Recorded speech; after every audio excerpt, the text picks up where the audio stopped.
بسم اللہ الرحمن الرحیم۔ آج کے درس قرآن میں سورہ النصر پڑھی جائے گی، پھر ترجمہ اور تشریح بھی بیان کیا جائے گا۔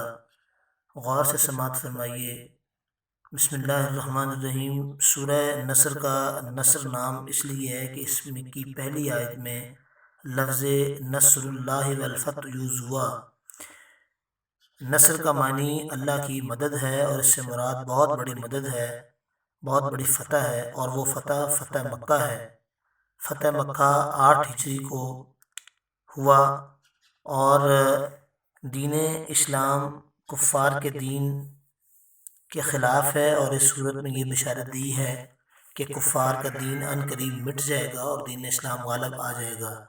نبی کریم صلی اللہ علیہ وسلم کو ان قریب بہت بڑی فتح اور بہت بڑی نصرت حاصل ہوگی۔ مکہ مکرمہ فتح ہو جائے گا، اور ارد و گرد کے قبائل فوج در فوج اسلام میں داخل ہوں گے، اور اس میں یہ اشارہ ہے کہ سیدنا محمد صلی اللہ علیہ وسلم کا مشن پورا ہو رہا ہے، اور ان قریب آپ کی ظاہری وفات ہو جائے گی۔ ترتیب نزول کے اعتبار سے اس سورت کا نمبر 114 ہے، اور یہ آخری سورت منام حجۃ الوداع کے دوران نازل ہوئی۔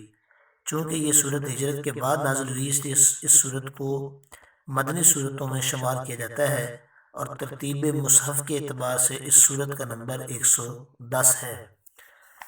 بسم اللہ الرحمن الرحیم۔ اذا جاء نصر اللہ والفتح، جب اللہ کی مدد اور فتح آ جائے، ورأیت الناس يدخلون فی دین اللہ افواجا، اور آپ لوگوں کو دیکھیں کہ وہ اللہ کے دین میں فوج در فوج داخل ہو رہے ہیں۔ فسبح بحمد ربک واستغفرہ، سو آپ اپنے رب کی حمد کے ساتھ اس کی تسبیح کریں اور اس سے مغفرت طلب کریں۔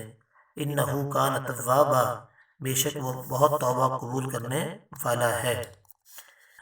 پہلے لوگ ایک ایک کر کے یا دو دو کر کے اسلام میں داخل ہوتے تھے، اور جب مکہ فتح ہو گیا تو پوری فوج یعنی گروپس کے گروپس اور پورے قبیلے اسلام میں داخل ہونے لگے۔ اس صورت کے نازل ہونے کے بعد رسول اللہ صلی اللہ علیہ وسلم نے مسلمانوں کو اپنی وفات کی خبر دی، اور اس پر حسب ذیل امور سے استدلال کیا۔ نمبر 1، جب نبی صلی اللہ علیہ وسلم نے یہ دیکھا کہ لوگ فوج در فوج اسلام میں داخل ہو رہے ہیں، تو اس سے آپ نے یہ استدلال کیا کہ آپ کا مشن اب پورا ہو چکا ہے، لہٰذا اب اللہ تعالیٰ کے پاس جانے کا وقت آ گیا ہے۔ نمبر 2، اللہ تعالیٰ نے نبی کریم صلی اللہ علیہ وسلم کی زندگی پوری ہونے کی کچھ علامات رسول اللہ صلی اللہ علیہ وسلم کو بتا دی تھیں۔ ان علامات سے آپ نے جان لیا تھا کہ اب آپ کا وقت پورا ہو چکا ہے۔ جب لوگوں کے فوج در فوج اسلام میں داخل ہونے سے اب تبلیغ اسلام میں مشقت اٹھانے کی ضرورت نہیں رہی، تو آپ نے جان لیا کہ اب آپ کی زندگی پوری ہو گئی ہے۔ حضرت ابن عباس رضی اللہ عنہما جامع البیان رقم الحدیث نمبر 29,535، یہ حدیث کا نمبر ہے اگر کوئی چیک کرنا چاہے تو، بیان کرتے ہیں کہ اذا جاء نصر اللہ والفتح کی تفسیر میں کہا کہ رسول اللہ صلی اللہ علیہ وسلم نے فرمایا، مجھے اپنی وفات کی خبر دی گئی ہے، گویا اس سال میری روح قبض کر لی جائے گی۔ حضرت ام حبیبہ رضی اللہ عنہا بیان کرتی ہیں کہ جب اذا جاء نصر اللہ والفتح نازل ہوئی تو رسول اللہ صلی اللہ علیہ وسلم نے فرمایا، حضرت عیسیٰ ابن مریم نے اپنی امت میں 40 سال گزارے، اور میرے 20 سال پورے ہو چکے ہیں، اور میں اس سال میں فوت ہو جاؤں گا۔ پس حضرت سیدہ فاطمہ رضی اللہ تعالی عنہا رونے لگیں، تو رسول اللہ صلی اللہ علیہ وسلم نے فرمایا، میرے اہل بیت میں سب سے پہلے تم مجھ سے ملو گی۔ پھر آپ مسکرانے لگیں۔ یاد رہے کہ حضرت سیدہ فاطمہ الزہرا کی ٹوٹل عمر 30.5 سال ہوئی ہے، اور حضرت سیدہ فاطمہ الزہرا نے 30.5 سال کی عمر میں وفات پائی، اور آپ کی عمر مبارک 30 سال تھی جب نبی کریم صلی اللہ علیہ وسلم کا ظاہری وصال ہوا، اور آپ کے ظاہری وصال کے ٹھیک 6 ماہ بعد حضرت سیدہ فاطمہ الزہرا وفات پا گئیں۔ یہ بھی یاد رہے کہ حضرت علی رضی اللہ تعالیٰ عنہ نے حضرت سیدہ فاطمہ الزہرا کے ہوتے ہوئے دوسرا نکاح نہیں کیا تھا۔ اس کے بعد آیت نمبر 3 میں جو اللہ تعالیٰ کی حمد و تسبیح کا بیان دیا گیا، اس کے کیا معنی ہیں، اور نبی کریم صلی اللہ علیہ وسلم کے استغفار کی کیا معاملات ہیں، وہ بھی سماعت فرما لیجئے۔ سو آپ اپنے رب کی حمد کے ساتھ اس کی تسبیح کریں، اس سے مغفرت طلب کریں، بے شک وہ بہت توبہ قبول کرنے والا ہے۔ تسبیح کا معنی ہے اللہ تعالیٰ کی ان چیزوں سے وصف بیان کرنا جو اس کی شان کے لائق ہوں، اور حمد کا معنی ہے اللہ تعالیٰ کی صفات کمالیہ بیان کرنا اور اللہ تعالیٰ کی ان کلمات سے ثنا کرنا جن کی اس نے آپ کو تعلیم دی ہے۔ اس آیت کا یہ معنی بھی ہو سکتا ہے کہ آپ سبحان اللہ و بحمدہ پڑھتے رہیں، کیونکہ یہ دو کلمات حمد اور تسبیح کے جامع ہیں۔ یاد رہے کہ سبحان اللہ و بحمدہ 100 دفعہ پڑھنے سے ایک دن میں سارے زندگی کے گناہ معاف ہو جاتے ہیں، اور بعض روایات میں ہے کہ اگر گناہ سمندر کی جھاگ کے برابر بھی ہوں تو وہ معاف ہو جائیں گے۔ یاد رہے اس میں کبیرہ گناہ شامل نہیں، صغیرہ گناہ شامل ہے۔ ہاں البتہ اللہ اپنی رحمت سے اور اپنے کرم سے اور اپنی ثوابدید سے سارے گناہ معاف کر سکتا ہے۔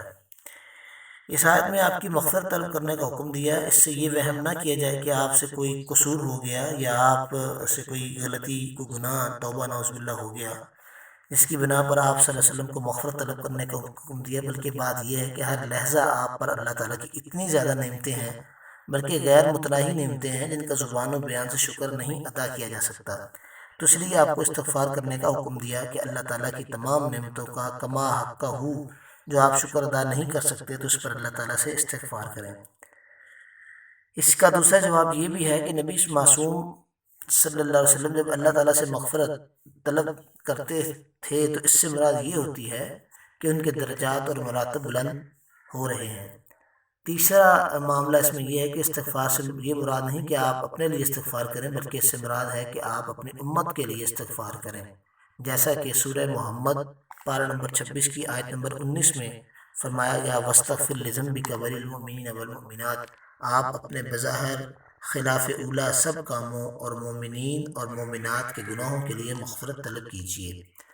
اور یہ بھی ہو سکتا ہے کہ اللہ تعالیٰ نے آپ سے وعدہ کیا ہو کہ جب آپ دائماً استغفار کریں گے تو اللہ تعالیٰ آپ کے درجات بلند فرمائے گا۔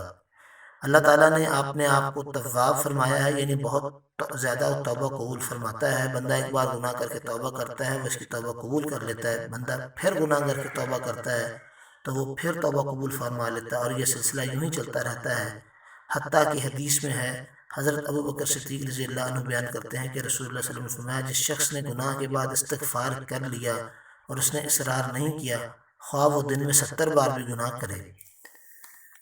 سامعین محترم، یاد رکھیے کہ اس سورہ مبارکہ کا جو کرکس ہے، جو بیان ہے، جو معاملہ ہے، جو سبق دیا گیا ہے، جو میسج ملا ہے، وہ یہ ہے کہ جو بھی اللہ تعالیٰ نے ہمیں نعمتیں عطا کی ہیں ہم اس کا شکر ادا نہیں کر سکتے۔ اب اس کا کیونکہ جتنا اس کا حق ہے شکر ادا کرنے کا وہ نہیں ہو سکتا، تو لہٰذا اللہ تعالیٰ کی تسبیح بیان کریں۔ اور پھر اللہ نے ایک اور مقام پہ بھی ارشاد فرمایا ہے وَسَبِّحُوهُ بُكْرَةً وَأَصِيلًا کہ صبح شام میری تسبیح کرو۔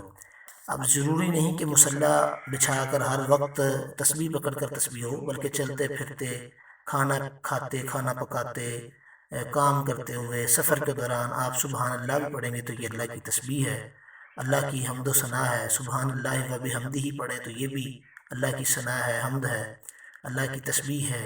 اور پھر استغفر اللہ 70 دفعہ ضرور پڑھنا چاہیے ایک دن میں ایک مسلمان کو۔